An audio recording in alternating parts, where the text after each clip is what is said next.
Hello everyone. दोस्तों, आज की इस वीडियो में हम सीखने वाले हैं कि 1 की पावर अगर इनफाइनाइट कर दें तो हमारे पास क्या वैल्यू आएगी। तो दोस्तों, हम जानते हैं अगर 1 की पावर 0 करते हैं तो उसकी वैल्यू हमेशा 1 आती है। अगर 1 की पावर आप 1 कर रहे हो तब भी उसकी वैल्यू 1 ही आएगी।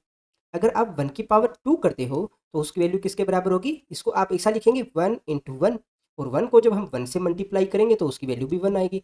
इसी प्रकार से अगर 1 की पावर आप 3 करेंगे तो उसकी वैल्यू किसके बराबर आएगी? 1 इंटू 1 इंटू 1।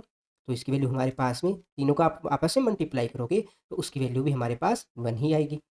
तो ज़रा अब मुझे बताइए कि क्या 1 की पावर जो इनफाइनाइट है उसकी वैल्यू भी 1 आ जाएगी? क्या ऐसा संभव है क्या? तो ज़रा हम इसको समझ लेते हैं।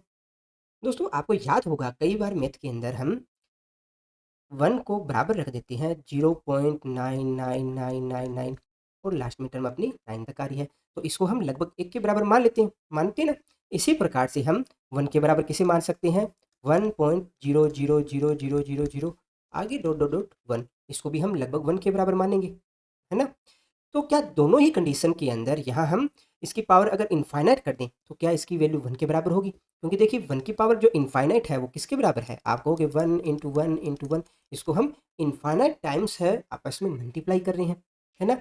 तो हमारा 0.999999 ये वाली जो टर्म है, अगर उसकी हम पावर इनफाइनाइट कर दें तो क्या इसकी वैल्यू हमारी 1 के बराबर ही आनी चाहिए? या फिर हम 1.00001 है उसकी पावर अगर हम इनफाइनाइट कर दें तो क्या इसकी पावर भी 1 के बराबर ही आनी चाहिए? तो दोस्तों, एक बार के लिए मान लेते हैं कि हमारा 0.99999 ये किसके बराबर है? 1 के बराबर है। अब दोनों की पावर हम बोथ साइड इनफाइनाइट करके देखते हैं, क्या इनकी वैल्यू 1 ही रहती है या चेंज हो जाती है? तो देखिए 1 की पावर इनफाइनाइट है उसको आप क्या लिख सकते हो? आप लिखेंगे 1 इंटू 1 इंटू 1 इंटू ऐसे इनफाइनाइट टाइम्स हम करेंगे। इसी प्रकार से हम 0.9999 इसको हम इनफाइनाइट टाइम आपस में मल्टीप्लाई करेंगे। अगर n टाइम्स मल्टीप्लाई करने के बाद अगर इसकी वैल्यू 1 के बराबर ही आती है तो हम अपना लेफ्ट हैंड साइड और राइट साइड इक्वल हो जाएगा। दोस्तों, तो आप यहाँ देख सकते हो कि जब हम 0.9999 को 0.9999 के साथ मल्टीप्लाई करते हैं तो हमारे पास यहाँ क्या आ रहा है? यहाँ आ रहा है 0.99989 के बराबर आ रहा है ना? अब हम इसको फिर से मल्टीप्लाई करते हैं 0.9999, है ना?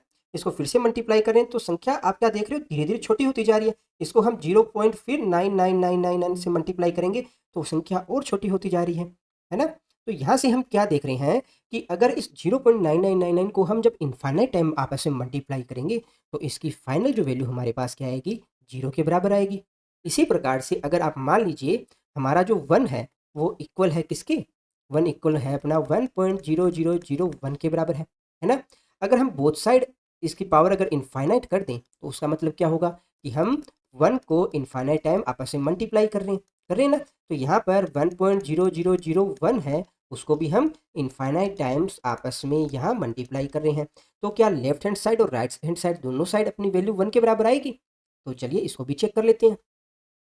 तो दोस्तों, यहाँ आप देख रहे हो कि वो जब हम 1.00001 को मल्टीप्लाई करते हैं 1.0001 के साथ तो यहाँ पर वैल्यू है वो 1 की जगह 2 आ जाती है। तो दोस्तों, यहाँ हम क्या देख रहे हैं कि जब हम 1.0001 को जब इनफाइनाइट टाइम्स आपस में जब मल्टीप्लाई करेंगे तो यहाँ पर इसकी वैल्यू किसके बराबर आएगी? क्योंकि देखिए हर बार संख्या बड़ी हो रही है तो इसकी वैल्यू क्या आएगी? अपनी इनफाइनाइट आएगी। काफ़ी इंटरेस्टिंग रिजल्ट है ना?